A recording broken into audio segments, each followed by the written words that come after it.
Hello friends, welcome to उन्नति competition classes.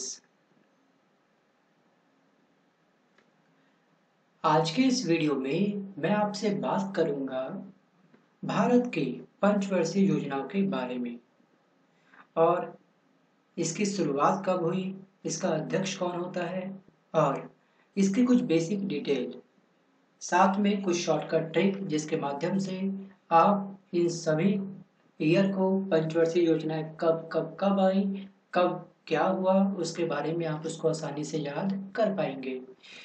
देखिए, सबसे पहले मैं बात करता हूँ आपसे कि इसकी शुरुआत 8 दिसंबर 1951 को हुई। ये योजना आयोग के द्वारा शुरू की जाती है।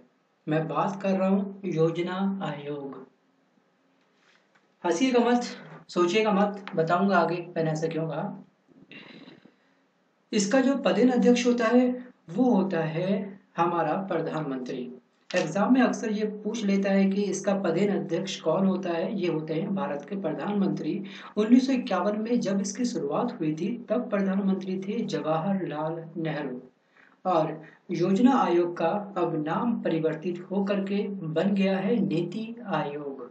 नीति की फुल फॉर्म क्या है वो आप मुझे भेजेंगे कमेंट बॉक्स में लिखकर, ठीक है। देखिए, इसकी शुरुआत की जो रूपरेखा जो भी बनती है पंचवर्षीय योजना की वो बनाता है नीति आयोग कि इसके अंतर्गत किस चीज का विकास करा जाए, किसकी ग्रोथ रेट काफी कम है उस पर मैक्सिमम फोकस करा जाए, वगैरह वगैरह बहुत सारी बातों को इसमें ध्यान रखा जाता है। तो शुरू करते हैं आज का अपना ये वीडियो। तीन चीज आप याद रखिएगा। शुरुआत हुई थी इसकी 1951 में। उसके बाद में उस टाइम पे क्या कौन थे पीएम? उस टाइम पे पीएम थे जवाहरलाल नेहरू। योजना आयोग का नाम परिवर्तित होकर के नया नाम क्या पड़ा है? नीति आयोग। ये तीन फैक्ट मैंने अभी आपको बताया, तो प्लीज इसको पेन डाउन कर लीजिएगा, कहीं इसको लिख लीजिएगा अपने नोट्स में और इसको आप स्किप मत करिएगा क्योंकि एग्जाम में ये क्वेश्चंस पूछे जाते हैं। लेकिन अब काफी तरह के क्वेश्चंस बन रहे हैं उसको लेकर के कि नीति आयोग की फुल फॉर्म क्या है या फिर योजना आयोग का नया नाम क्या रखा गया है, योजना आयोग का पदेन अध्यक्ष इस समय वर्तमान में कौन है। तो एसएससी के एग्जाम में इस तरह के क्वेश्चंस पूछे जाते हैं, तो प्लीज आप इसको पेन डाउन कर लीजिएगा। पेन डाउन करके कहीं छोड़ मत दीजिएगा, आपको ये याद भी करने हैं, ठीक है, याद भी करिएगा।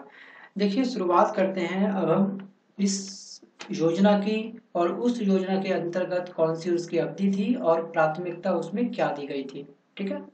देखिए, जो पहली योजना जो आई थी 1951 से लेकर के 1956 के बीच में, पंच का मतलब पांच, तो 5 वर्ष की योजना ये होती है। तो दोनों का अंतराल क्या हो गया? 1951 1956 तक का क्या बन गया? टोटल बन गया 5 ईयर, 5 वर्ष। इसमें जो प्राथमिकता दी गई थी वो दी गई थी कृषि को, खेती को, एग्रीकल्चर को। उसके बाद सेकंड जो योजना आई थी ये आई थी 1956 से लेकर के 1961 तक, 61 तक। इसमें क्या कहा गया था?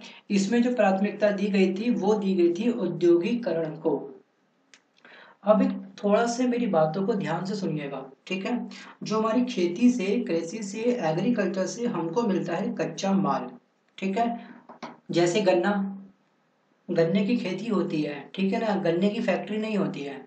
अगर आपसे कोई बोलता है कि मेरे गन्ने की बहुत बड़ी फैक्ट्री है तो वो गलत बोल रहा है, ठीक है। उसको ये बोलना चाहिए कि मेरी चीनी की बहुत बड़ी मिल है, बहुत बड़ी फैक्ट्री है, ठीक है। तो मिल क्या आ गया? मिल होता है औद्योगिकरण में।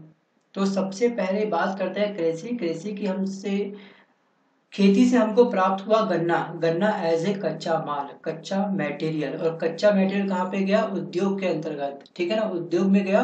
जब गन्ना किसी मिल में जाता है तो क्या बनता है गन्ने से? गन्ने से बनती है चीनी, ठीक है। पहली प्राथमिकता दी गई खेती को, दूसरी प्राथमिकता दी गई उद्योगीकरण से। उद्योग तब लगेगा जब उसके पास कच्चा माल होगा। तो पहले फोकस किस पे करेंगे? हम लोग करेंगे खेती पर। खेती ही हमको क्या देगी? उद्योग के लिए कच्चा माल देगी। तो ये दोनों इंपॉर्टेंट पॉइंट थे, कृषि और उद्योगीकरण। पहली पंचवर्षीय योजना में किस चीज को प्राथमिकता दी गई? एग्जाम में ये पूछेगा आपसे, ठीक है। तब आप कंफ्यूज मत होना, दोनों के बारे में आपको अच्छे से पता है। पहली पंचवर्षीय योजना के अंतर्गत कृषि को बढ़ावा दिया गया। उसके बाद दूसरी पंचवर्षीय योजना में उद्योगीकरण को बढ़ावा दिया गया।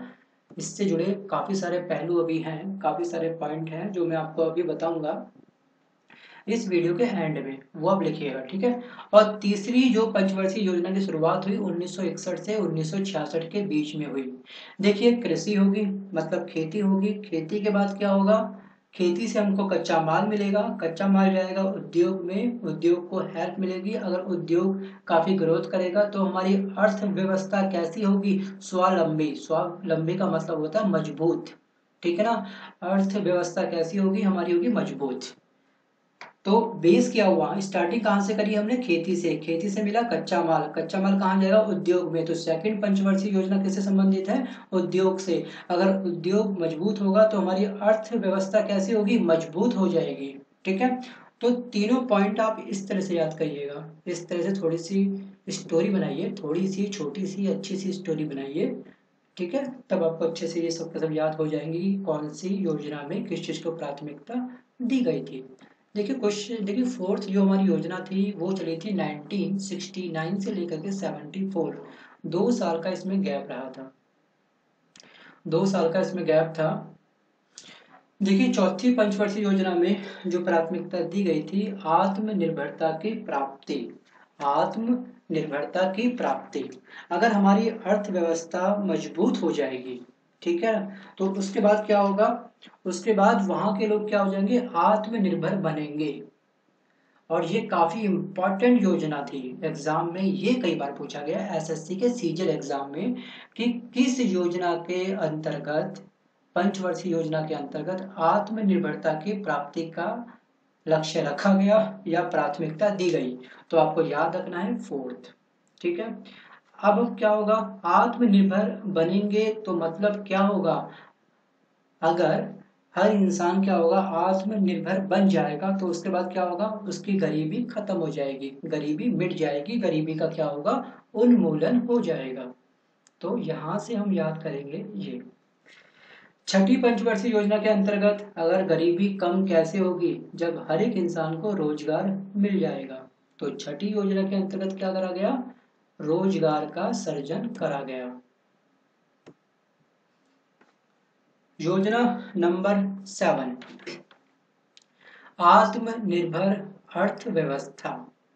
आत्मनिर्भर का जो ये शब्द का यूज करा गया है पंचवर्षीय योजना में, कौन कौन सी योजना के अंतर्गत इस शब्द का प्रयोग करा गया है, आत्मनिर्भर 4 और 7। चौथी पंचवर्षीय योजना के अंतर्गत आत्मनिर्भरता का यूज करा गया है और 7वीं पंचवर्षीय योजना के अंतर्गत। तो फाइनली कहने का मतलब यह है कि 2 बार आत्मनिर्भरता को प्राथमिकता दी गई थी। एग्जाम में जो बच्चे स्टेट पीसीएस की तैयारी कर रहे हैं, स्टेट पीएससी की तैयारी कर रहे हैं, तो एग्जाम में यूपीएससी में क्वेश्चंस कई बार पूछा गया है और स्टेट के एग्जाम में काफी बार क्वेश्चंस पूछा जाता है कि 2 बार किस शब्द को प्राथमिकता दी गई, या फिर 2 बार आत्मनिर्भरता को प्राथमिकता किस किस पंचवर्षीय योजना के अंतर्गत दी गई। आपको 4 ऑप्शन देगा, 5वीं, छठी, 5वीं, 7वीं, चौथी, 7वीं, 7वीं, दूसरी, ठीक है। तो आपको याद रखना है 47, 47 का मतलब ये कि 4 और 7। अब चलते हैं 8, कृषि एवं विकास। 8वीं पंचवर्षीय योजना जो बनी थी 1992 से लेकर के 97 तक बनी थी। इसमें कृषि एवं विकास, खेती और उसका विकास पर ज्यादा फोकस करा गया। तो इसके लिए आप चाहो तो इसका कनेक्टिविटी दोबारा से बना सकते हो कि अगेन क्या होगी, हमारी आत्मनिर्भर अर्थव्यवस्था बनी, हमने दोबारा खेती पर और उसके विकास पर ध्यान दिया, उसकी ओर प्राथमिकता दी। क्योंकि देखो बेस तो हमारा खेती था ना, खेती जो हमारी एग्रीकल्चर जो था, एग्रीकल्चर के बाद ही तो हमारा उद्योग बना, उद्योग के बाद क्या हुआ, हमारी अर्थव्यवस्था क्या बनी, मजबूत बनी। हर इंसान क्या हुआ, यहाँ का आत्मनिर्भरता की हर इंसान ने प्राप्ति करी।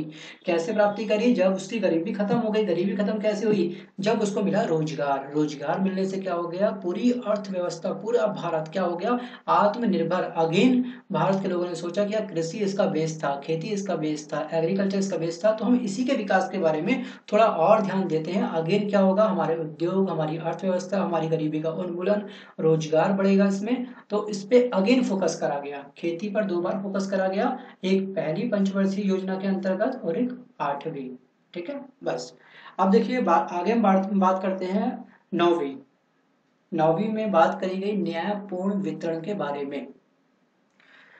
तो ये योजना चलाई गई थी 1997 से लेकर के 2002 तक।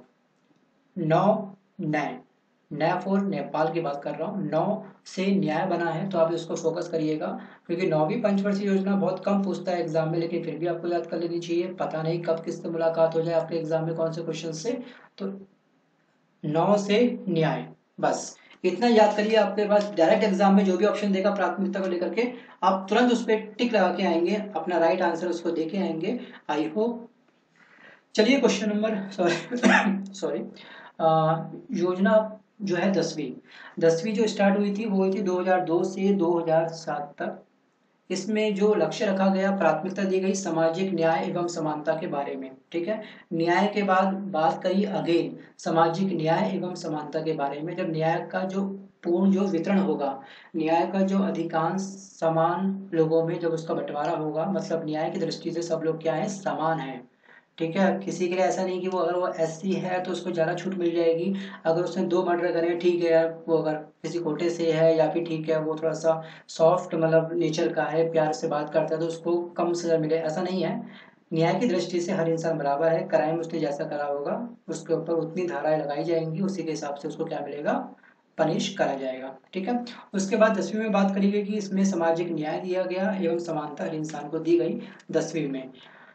और जो 11वीं थी, 11वीं योजना के अंतर्गत ये जो स्टार्ट हुई थी 2007 से 2012 तक हुई थी, इसमें था तीव्र एवं समावेशी विकास। जल्दी और समावेशी मतलब संपूर्ण विकास, सबका विकास। 12वीं में अगेन बात करी गई 2012 से लेकर के 2017 तक के बीच में, त्वरित समावेशी विकास। त्वरित समावेशी विकास अभी कौन सी पंचवर्षीय योजना चल रही है, एग्जाम में ये पूछा गया था कई बार, लेकिन बच्चे उसमें कंफ्यूज होते हैं। पंचवर्षीय योजना के बारे में उनको पता तो होता है कि ये क्या योजना होती है, उनको ये नहीं पता होता कि किस आयोग के अंतर्गत ये योजना बनाई जाती है। योजना आयोग के अंतर्गत एग्जाम में अब आपको योजना आयोग नहीं देगा, अब देगा आपको नीति आयोग। अब जिसको ये नहीं पता कि नीति आयोग का पुराना नाम योजना आयोग था, तो मुझको ये राइट आंसर आगे आना चाहिए, तो वो बच्चा कंफ्यूज हो सकता है। तो प्लीज आज आपको पता चल गया कि उसका नया नाम क्या था, नीति आयोग, NITI। नीति की फुल फॉर्म क्या है वो मुझे आप कमेंट बॉक्स में लिखकर भेजेंगे। ठीक है, अब मैं बताता हूँ आपको इसके कुछ बेसिक चीजों के बारे में, इससे संबंधित कुछ इंपॉर्टेंट तथ्य, इंपॉर्टेंट फैक्ट। अब आप एक काम करिए, एक अलग से फेयर पेज बनाइए, इस पेज पे कुछ लिखना मत। देखिए, पंचवर्षीय योजना के अंतर्गत एक वर्ड बहुत फेमस हुआ था, वो था इंडिया विजन 2020। ये लक्ष्य रखा था हमारे स्वर्गीय पूर्व राष्ट्रपति APJ अब्दुल कलाम ने। ये वर्ड दिया था 2020। उन्होंने कहा था कि 2020 तक हमारा कुछ लक्ष्य होना चाहिए कि हमारी GDP कितनी होनी चाहिए, बेरोजगारी की दर कितनी होनी चाहिए, जीवन प्रत्याशा कितनी होनी चाहिए, या फिर शिशु मृत्यु दर क्या होनी चाहिए। तो इंडिया विजन 2020 की जो शुरुआत हुई थी वो हुई थी 23 जनवरी 2003 को, ये स्टार्ट करी गई और लक्ष्य रखा गया कि 2020 तक हमें कुछ लक्षित विकास दर रखनी है, हमारा एक एम होना चाहिए जो उसमें हमको विकास करना है। तो ये भी काफी इंपॉर्टेंट वर्ड है कि इंडिया विजन 2020 किसका था, किस राष्ट्रपति का था, उनका नाम बताइए। तो आपको याद रखना है APJ अब्दुल कलाम जी का। इनको मिसाइल मैन के नाम से जाना जाता है, ये आप सबको पता ही होगा, काफी बेसिक क्वेश्चंस है और कई बार एग्जाम में पूछा भी गया था।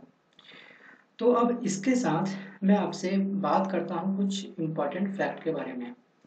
देखिए, मैंने आपसे कहा था कि दूसरी पंचवर्षीय योजना, दिखाता हूँ मैं आपको, दूसरी पंचवर्षीय योजना में किसको प्राथमिकता दी गई थी, इसमें दी गई थी औद्योगिकरण को। तो इसमें क्या हुआ था, इसमें कुछ सार्वजनिक क्षेत्र के इस्पात कारखाने विकसित करे गए थे। उद्योग का बढ़ावा कब होगा, जब इस्पात कारखानों का क्या होगा, निर्माण होगा। ठीक है, उसमें जैसे था कि आपका राउरकेला, भिलाई, दुर्गापुर, बोकारो, बर्नपुर, विशाखापट्टनम, सलेम, या फिर भद्रावती के नाम से शायद वो कर्नाटक में पड़ता है। तो ऐसे कुछ स्थानों में कुछ इस्पात कारखानों का निर्माण हुआ। ठीक है, ये तो हुआ आपका कुछ पंचवर्षीय योजना में जहां जहां पर उद्योग को बढ़ावा दिया गया, वहां पर कोई ना कोई नया इस्पात कारखानों का भी निर्माण करा गया। ठीक है, उद्योग तब बढ़ेगा जब इस्पात कारखानों का निर्माण होगा। ठीक है, अब देखिए राउरकेला कभी कभी हमसे बात करता है कि देखिए द्वितीय पंचवर्षीय योजना के अंतर्गत, याद रखिएगा मैं बात कर रहा हूँ सेकंड की। ठीक है, द्वितीय पंचवर्षीय योजना के अंतर्गत देखिए जर्मनी की सहायता से स्थापित किया गया। ठीक है, कौन सा? राउरकेला जो इस्पात कारखाना है वो किसकी सहायता से निर्माणित करा गया? ये करा गया जर्मनी की सहायता से। और कब करा गया? 1959 में। देखिए 56 से 61 के बीच में पड़ेगा आपका 59, तो 59 की ही बात कर रहा है। 59 में पंचवर्षीय योजना चल रही थी, द्वितीय की बात कर रहा है और औद्योगिकरण की बात यहाँ पे हो रही है। उसके बाद सॉरी, उसके बाद भिलाई मध्य प्रदेश में अगेन 1959 में ही भारत का सहयोग करा रूस ने। रूस ने बोला कि ठीक है यार, कि अगर आपको लगाना है इस्पात कारखाना, मैं आपको डोनेट करता हूँ, मैं आपको डोनेशन देता हूँ, आप कारखाना लगाइए और अपने देश का विकास करिए। तो जर्मनी और रूस ने दोनों ने ही बहुत बड़ी सहायता करी। ठीक है, अब एग्जाम में क्वेश्चंस क्या पूछेगा? ये पूछेगा कि राउरकेला उड़ीसा में इस्पात कारखाना जो लगाया गया था वो किस देश के सहयोग के द्वारा लगाया गया था? ठीक है, उस देश का नाम बताओ। जर्मनी, रूस, ब्रिटेन या फिर कोई संयुक्त राज्य अमेरिका आपको नाम दे देगा। तो आपको याद रखना है जर्मनी। सबसे पहले सहायता किसने करी? जर्मनी ने। जर्मनी के बाद कौन आया? फिर आया रूस। 1959 दोनों के सेम क्वेश्चन थे। ठीक है, दोनों के साल जो थे, ईयर जो थे, बिल्कुल सेम थे। रूस ने करा भिलाई में सहायता, और राउरकेला जो था ये था हमारा जर्मनी। ठीक है, उसके बाद ब्रिटेन ने भी सहायता करी, वो सहायता करी 1962 में तीसरी पंचवर्षीय योजना के अंतर्गत। ठीक है, तो आई होप आप इतना समझ गए होंगे कि किसने कब किसकी सहायता करी। तो ये 2-3 क्वेश्चन आपसे पूछ लेता है कि उड़ीसा में कौन सा इस्पात कारखाना है, उसका नाम बताइए और वो किसके सहयोग से स्थापित हुआ। ठीक है, तो ये यूपी पीएससी के एग्जाम में कई बार पूछा गया, तो इसलिए मैं इस वीडियो को थोड़ा सा रोक करके यहीं पे ही आपको ये छोटे छोटे पॉइंट लिखवाना ज़्यादा बेहतर समझा। और एसएससी के एग्जाम में मैक्सिमम पूछा गया है भिलाई के बारे में। ठीक है, भिलाई कहाँ पर है, भिलाई इस्पात कारखाना कहाँ पर है? ये है मध्य प्रदेश में। ठीक है, और किसकी सहायता से स्थापित हुआ? ये स्थापित हुआ रूस की सहायता से। बस आज के लिए बस इतना ही। आई होप आज आपको ये वीडियो पसंद आया होगा। वीडियो काफ़ी छोटा था, काफ़ी सारे फैक्ट हमने इसमें कवर करे कि कौन सी योजना का नाम क्या था, किसमें किस चीज़ को बढ़ावा दिया गया। एक ट्रिक ही हमने याद करी कि किस ट्रिक से हमें पहले खेती, फिर उद्योग, फिर अर्थव्यवस्था, फिर आत्मनिर्भरता, गरीबी का खत्म होना, उसके बाद रोजगार का बढ़ावा देना, रोजगार को जन्म देना। बहुत सारी हमने ट्रिक आज यहाँ पर सीखी। अगर आप इसी तरह से स्टडी कर रहे हैं तो प्यारे बच्चों आपका सिलेक्शन डैम श्योर है कि होगा। ठीक है, और नोट्स बनाने में प्लीज़ कंजूसी मत करना। इसी के साथ मैं लेता हूँ आपसे अलविदा। अगर ये वीडियो आपको पसंद आया तो प्लीज़ प्लीज़ प्लीज़ इसको लाइक करना मत भूलिएगा, और आपके जो भी फ्रेंड कंपटीशन की तैयारी कर रहे हैं उन तक इस वीडियो को प्लीज़ ज़रूर शेयर करना। ठीक है, अपने साथ साथ अपने दोस्तों की भी स्टडी करवाइए। क्या आपको एक शेयर पे क्लिक करना है और उसका जो भी नाम वगैरह हो वो सिलेक्ट करना है और उस तक भेज देना है, बस। Bye bye, take care and all the best. मिलता हूँ जल्द एक नए वीडियो के साथ में। धन्यवाद। शुरू करते हैं आज का अपना ये वीडियो। 3 चीज आप याद रखिएगा। शुरुआत हुई थी इसकी 1951 में। उसके बाद में उस टाइम पे क्या कौन थे पीएम? उस टाइम पे पीएम थे जवाहरलाल नेहरू। योजना आयोग का नाम परिवर्तित होकर के नया नाम क्या पड़ा है? नीति आयोग। ये 3 फैक्ट मैंने अभी आपको बताए, तो प्लीज इसको पेन डाउन कर लीजिएगा, कहीं इसको लिख लीजिएगा अपने नोट्स में, और इसको आप स्किप मत करिएगा, क्योंकि एग्जाम में ये क्वेश्चंस पूछे जाते हैं। लेकिन अब काफी तरह के क्वेश्चंस बन रहे हैं इसको लेकर के कि नीति आयोग की फुल फॉर्म क्या है, या फिर योजना आयोग का नया नाम क्या रखा गया है, योजना आयोग का पदेन अध्यक्ष इस समय वर्तमान में कौन है। तो एसएससी के एग्जाम में इस तरह के क्वेश्चंस पूछे जाते हैं, तो प्लीज आप इसको पेन डाउन कर लीजिएगा। पेन डाउन करके कहीं छोड़ मत दीजिएगा, आपको ये याद भी करने हैं। ठीक है, याद भी करिएगा।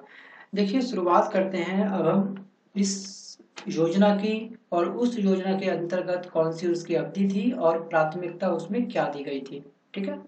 देखिए जो पहली योजना जो आई थी 1951 से लेकर के 1956 के बीच में। पंच का मतलब पांच। हेलो फ्रेंड्स, वेलकम टू उन्नति कंपटीशन क्लासेस।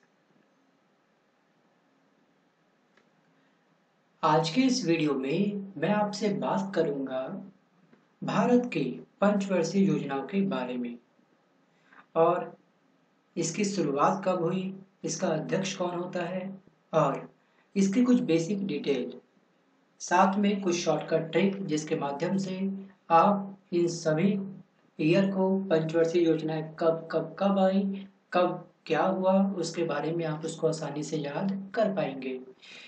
देखिए सबसे पहले मैं बात करता हूँ आपसे कि इसकी शुरुआत 8 दिसंबर 1951 को हुई। ये योजना आयोग के द्वारा शुरू की जाती है। मैं बात कर रहा हूँ योजना आयोग। हंसिएगा मत, सोचिएगा मत, बताऊंगा आगे मैंने ऐसा क्यों कहा। इसका जो पदेन अध्यक्ष होता है वो होता है हमारा प्रधानमंत्री। एग्जाम में अक्सर ये पूछ लेता है कि इसका पदेन अध्यक्ष कौन होता है। ये होते हैं भारत के प्रधानमंत्री। 1951 में जब इसकी शुरुआत हुई थी तब प्रधानमंत्री थे जवाहरलाल नेहरू और योजना आयोग का अब नाम परिवर्तित होकर के बन गया है नीति आयोग। नीति की फुल फॉर्म क्या है वो आप मुझे भेजेंगे कमेंट बॉक्स में लिखकर, ठीक है। देखिए इसकी शुरुआत की जो रूपरेखा जो भी बनती है पंचवर्षीय योजना की वो बनाता है नीति आयोग कि इसके अंतर्गत किस चीज का विकास करा जाए, किसकी ग्रोथ रेट काफी कम है उस पर मैक्सिमम फोकस करा जाए, वगैरह वगैरह बहुत सारी बातों को इसमें ध्यान रखा जाता है।